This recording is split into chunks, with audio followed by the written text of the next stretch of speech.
It's crazy to me, man, how much has happened in the last 3 years of Flesh and Blood's history. And I want to give a huge congratulations to Legend Story Studios and Flesh and Blood for the milestone of 3 years in existence since Welcome to Wrath Alpha was released, man. It is awesome. And I really like the video that LSS released showing all the employees that were around for each of the sets in existence. That was really cool, man. Very, very homey vibes and everything. But overall, man, I'm really proud of the game, especially everything that's gone on in the last 3 years and what is going to happen in the future, man. The future is looking really bright. And in this video, I want to explain to you really how did Bronson get into Flesh and Blood? What was the earlier periods of time in Flesh and Blood's history where, I came onto the scene and, what was I doing around that time? Because, man, a lot of stuff has changed. The mentality and perceptions of people's minds, things have changed a lot in Flesh and Blood, and I just want to bring you back to a different time period where I was brand new to the game. So, back all the way in 2020, I got onto the scene around August 30th, 2020. Now, in the whole realm of Flesh and Blood's history, that's about, 8 to 10 months into, Welcome to Wrath being out, and the game just, being out there into the wild. And up to that point, honestly, it was pretty chill. I talked to a bunch of other content creators and people who were into Flesh and Blood in the first year of its existence, and overall, they just tell me it was pretty normal. People were playing the game here and there, but there was no like hype waves of investors and collectors.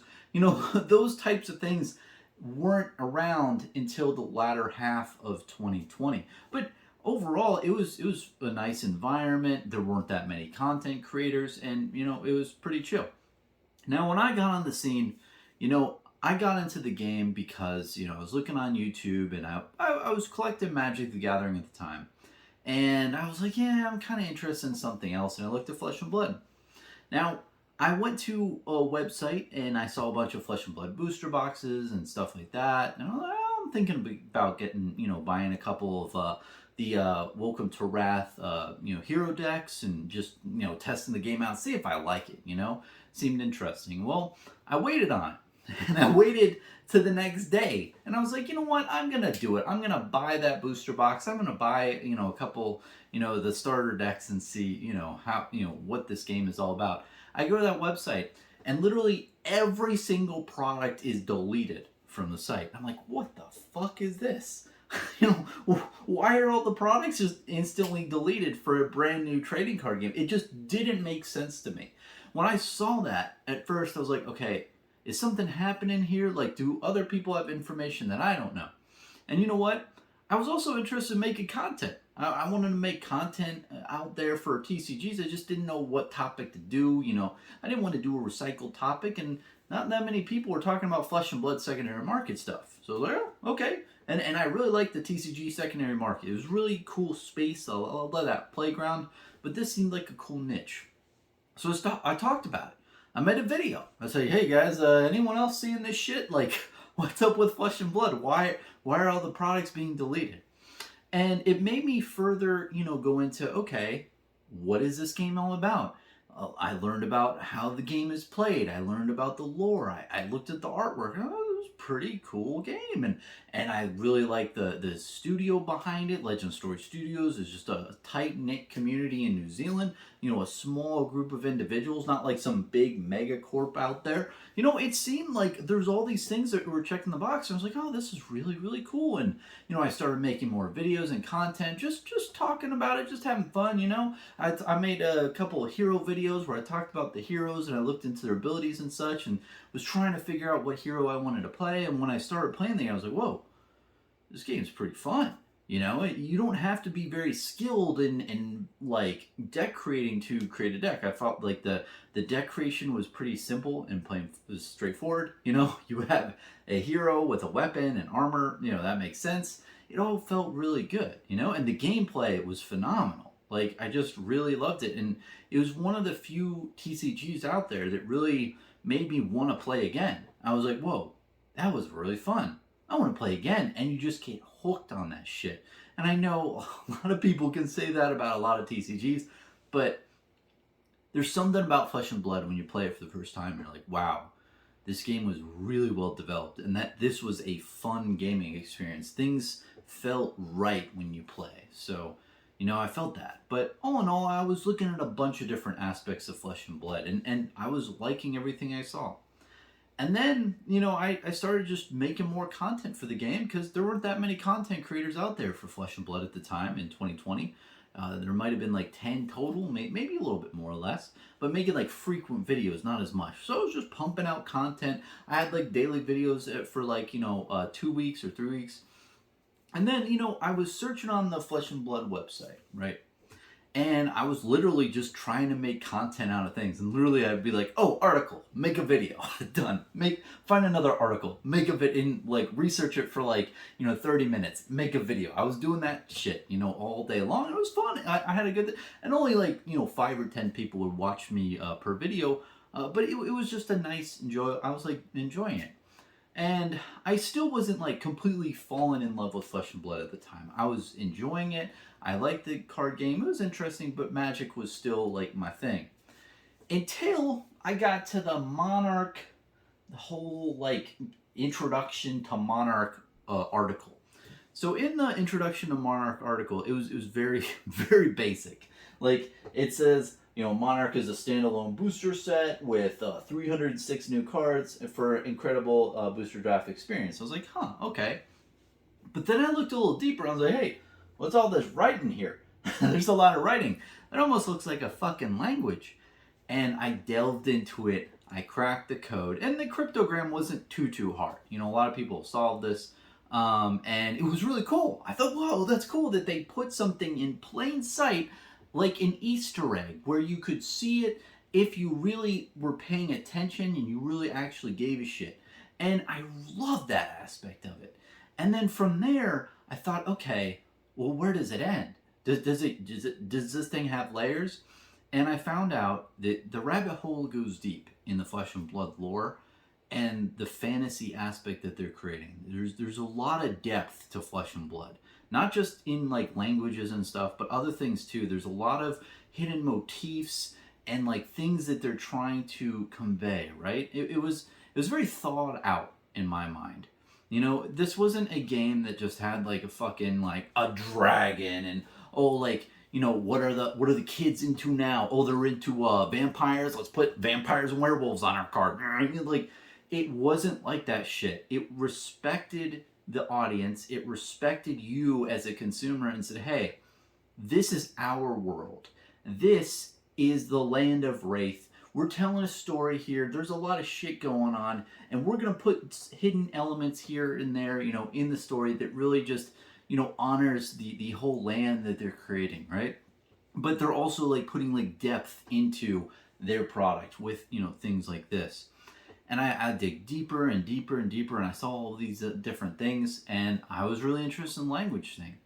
And, I saw on the Arcane Rising box, they had the thing there. And also what I eventually got into was the card back.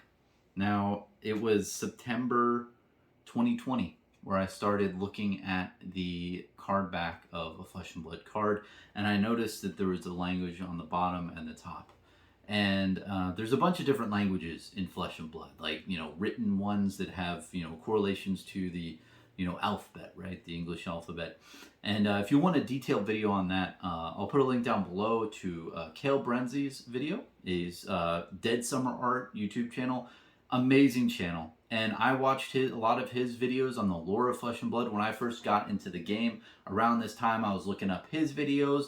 I watched them all like, 5 times each. They're just amazing. And it really got me into the lore of Flesh and Blood, with also like looking into like different stuff like this. So, I was looking into the card back and I saw that the bottom was Demonastery and then the top was Solana, like the different languages here. And it took me a very long time to crack the code, especially because I didn't really have any microscope or any like thing to like zoom in on. I literally like took a picture with my phone and I was like zooming in on like a picture screen here, and it was really hard to crack the code of the top and the bottom of the card back, but I eventually did it. I had to, put a couple words here and there with cryptogram solving. A lot of people know, like with the 3 and the 2-letter words, they're easier to solve because it's either, the, the or of or in. The small letters, smaller words you want to solve first, and then you go to the big ones. But, when I solved it, it was on the very bottom, it says darkness is the canvas of the universe. And on the top, it says light is the brushstroke of creation. And when I solved that, and it took me like literally, I think I was up for like at least 3 to 5 days straight, like just like up from 1 a.m. to 5 a.m., just like cranking out different combinations, going back and forth to the drawing board. And I finally got it and sent it to Legend Story Studios. And, just that dopamine rush of like solving something. It was like some fucking like Indiana Jones type shit. It just was a lot of fun. And I'll admit, going down that rabbit hole and solving these cryptograms, it might have made me a little bit demented, or I might have descended into madness in a way. I didn't really love the person I became. I just kept thinking like, what other rabbit holes are there here and there? Like, where, just digging for rabbit holes that didn't exist. And ultimately, I had to come down from that mode of just constantly searching for shit and constantly trying to solve different things. But ultimately, it gave me a really big appreciation for this game, that the people behind it are putting effort, and they're putting like soul and heart into making a great TCG. And not just with the gameplay, because the gameplay is amazing, but they're also putting it in the lore and the art and the background, and they're trying to put different elements into it.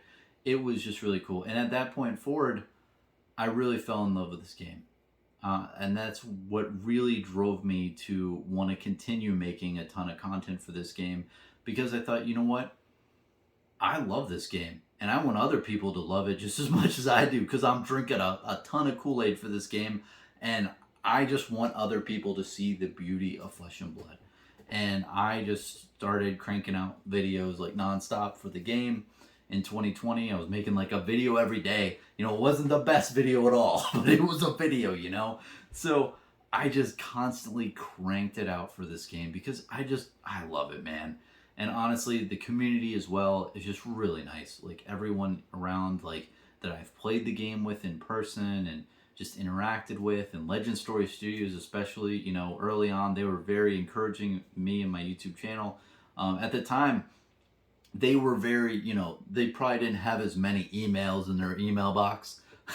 But now in 2022 and 2021, I bet their email box is like constantly like, new message, like it's probably constantly full. People are trying to, do their best. And I honestly, like, I love Legend Story Studios, and I just don't want to like message them way too much, because I know that they're really busy, making a really damn good game. But, all in all, this is my story. This is how I got into Flesh and Blood.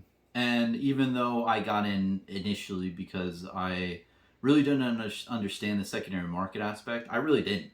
And if you were around that time and around that sentiment where new games couldn't like do anything, and you saw a new game just get bought out, the biggest question on my mind was like, why the fuck did that happen? Why was this game bought out?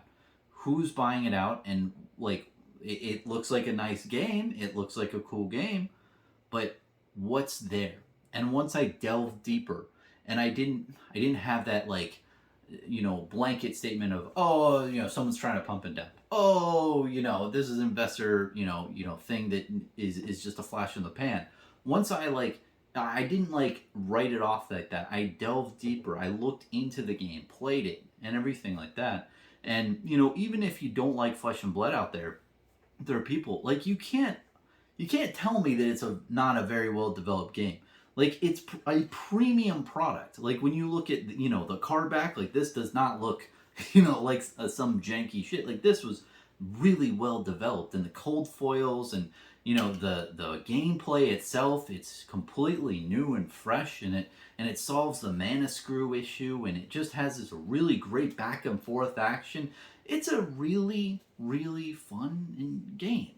It's a good game.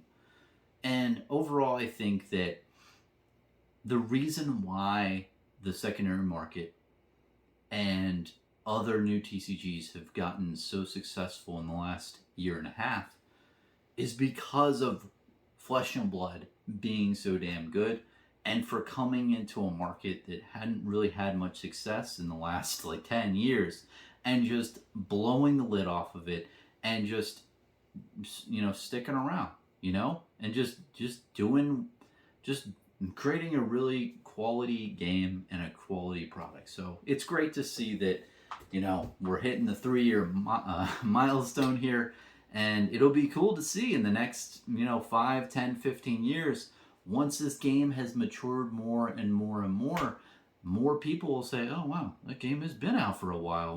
Why haven't I played it? Why did I ascribe to those beginning thoughts of it being too expensive or just a collector's thing? Like, I think there's a lot of big opportunities in the future. I mean, especially with PvE and RPG elements, and just a lot of different things going forward. And it's great to make content, and it's great to be in a game where that the people behind it really just want the best for the game and for the people in the community. So anyway, that's my story of how I got into Flesh and Blood, and ultimately that's why I really love this game. I've played a bunch of other TCGs in the last 10 years, and I've had fun playing a lot of other games. They're good games, but I've never fallen in love with a game like I did with Flesh and Blood.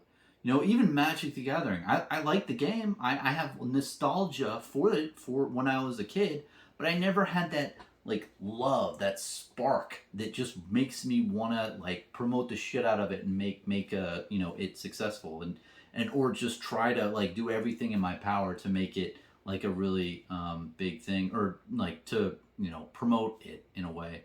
So yeah, that's kind of it. Again, congrats Flesh and Blood, Legend Story Studios.